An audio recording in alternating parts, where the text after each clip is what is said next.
Сәлем, менің каналыма қош келдіңіздер. Бүгін біз осындай өте әдемі жылы шапка тоқып үйренеміз. Бұл шапканы мен Alize Mahir классик жібімен тоқыдым. Метражы 100 метрге, 100 грамға 200 метр. Және номер 4 размерлі спицы. Ұзындығы 40 сантиметр.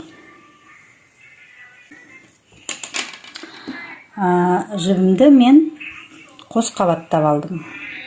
Екі қабатты жіппен тоқыдым.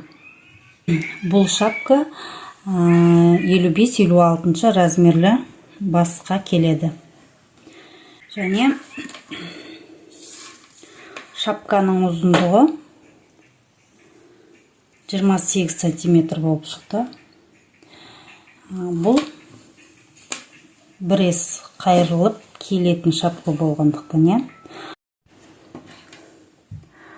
Спицымызға 51 петля дізіп алайық.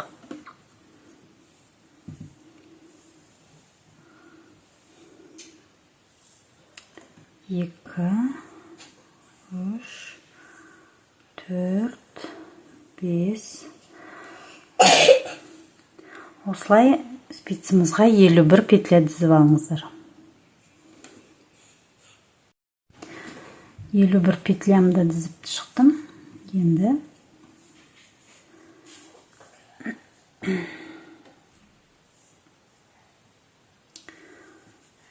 айланып кетпес үшін бүйтіп бір тексеріп алыңыздар.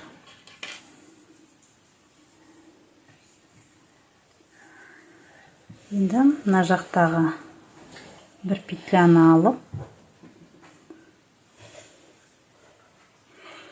бір-біріне кигіземіз.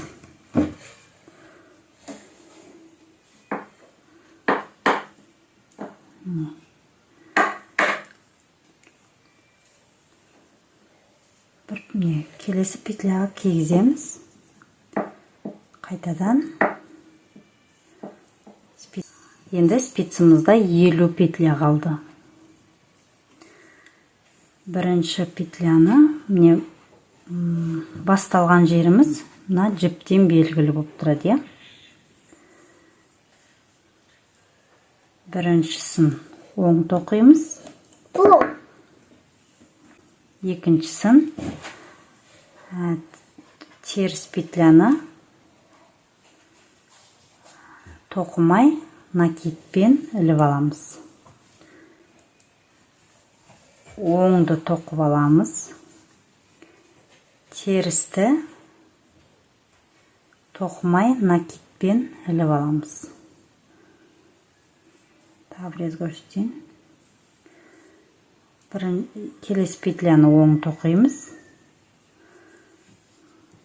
Бірінші жолы осылай кішкене қиындау болады. Оң тоқимыз.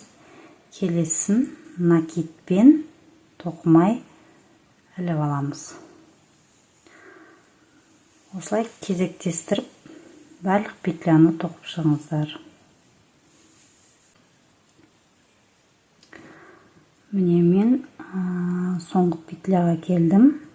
Оны накидпен тоқымай іліп алам. Міне басталған жерімізге келдік. Міне жібімізге келдік. Енді қараңыздар. Жәнегі бірінші тоққан оңым жалғыз болып тұр. Оң деп бастаған. Енді оңды, келесі оңды накидпен тоқымай іліп аламыз да, терісті алдыңғы накид екеуін біріктіріп теріс тоқимыз. Міне енді оңымызды тоқымай накидпен іліп аламыз. Терісіміз алдыңғы накидпен біріктіріп теріс тоқимыз. Енді орнын ауыстырамыз. Оңды тоқымай накидпен іліп аламыз. Терісті алдыңғы накитпен бірге теріс тоқимыз. Енді осылай айландырып тоқып шығыңыздар.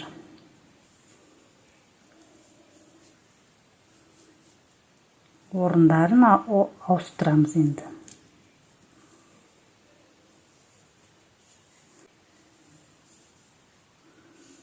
Так, міне мен айналып келдім. Енді алдыңғы оңымыз накитпен, енді оны оң қып тоқып аламыз. Накитпен оң. Енді келесі терісіміз жалғыз болып тұр. Оны накитпен іліп аламыз. Тағы да орнын ауыстырамыз. Оңды алдыңғы накитпен оң тоқимыз. Терісті тоқымай накитпен іліп аламыз. Осылай өздеріңізге керекті ұзындыққа дейін орындарын ауыстырып тоқи бересіздер.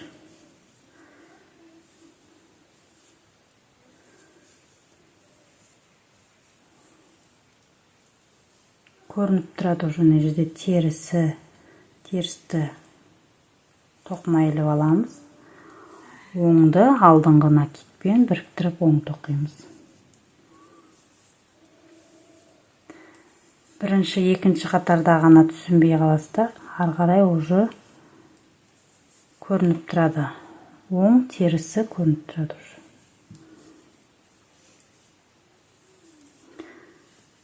Болды, енді өздеріңізге керекті ұзындыққа дейін тоқи бересіздер.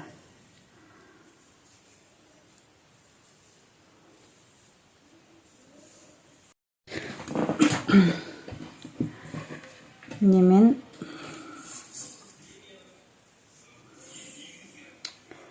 24-25 сантиметрдей тоқыдым. Осы ұзындық жетеді маған. Енді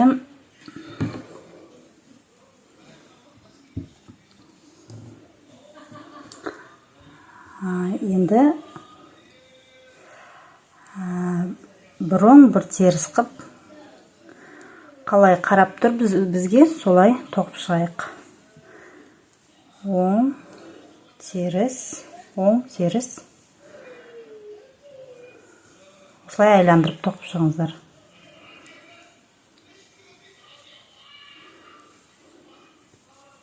Міне бір оң бір теріс тоқып шықтым. Енді міне оңмен теріс тұр. Енді осыны етіп біріктіреміз.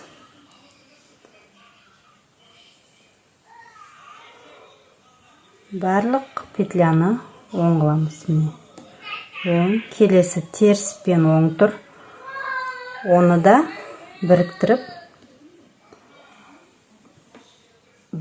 оң қып тоқимыз. Міне барлық петляны үстіп шығамыз. Теріспен оң біріктіріп оң тоқимыз.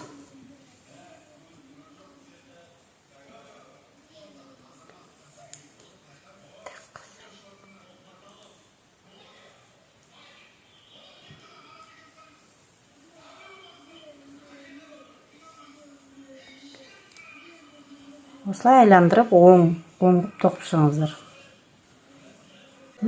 Міне барлық петляларды оң қып тоқып шықтым.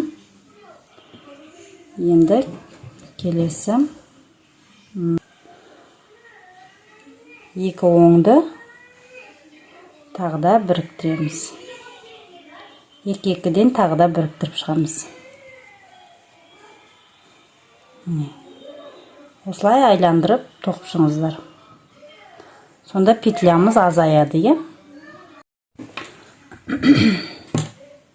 Мен инеге жібімді өткізіп алдым. Енді осы спицада тұрған петляларды инеме өткізіп шығам.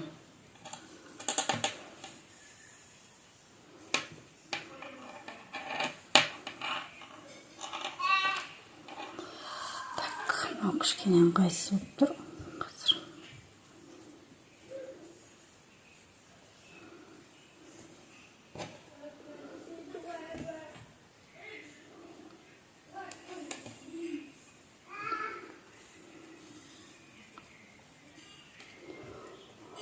Осылай барлық петляларды инеге үстіп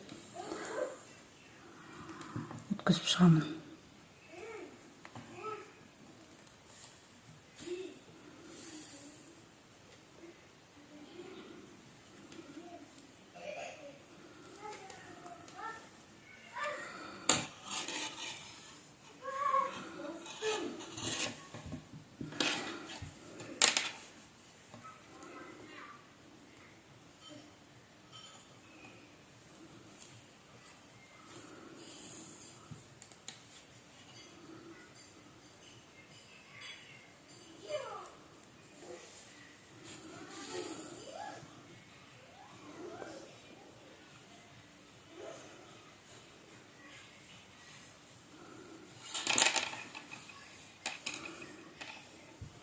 Міне.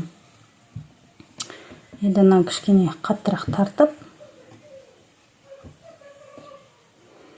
инемізді ішіне қарай өткізіп жібереміз.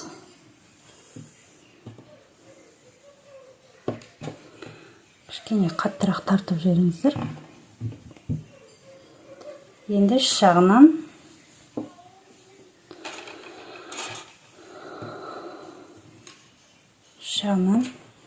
инемізді, жібімізді көрсетпей әдемі қып көрсетпей жасырып тастаймыз, жасырамыз осылай.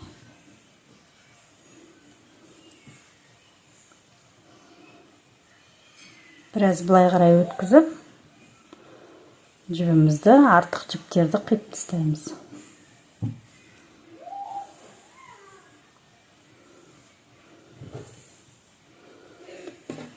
Болды. Енді бұл қарасаңыздар екі жағында киюге болады. Мына жағында киюге болады, мына жағда әдемі узор шықты. Не болмаса мына жағында киюге болады.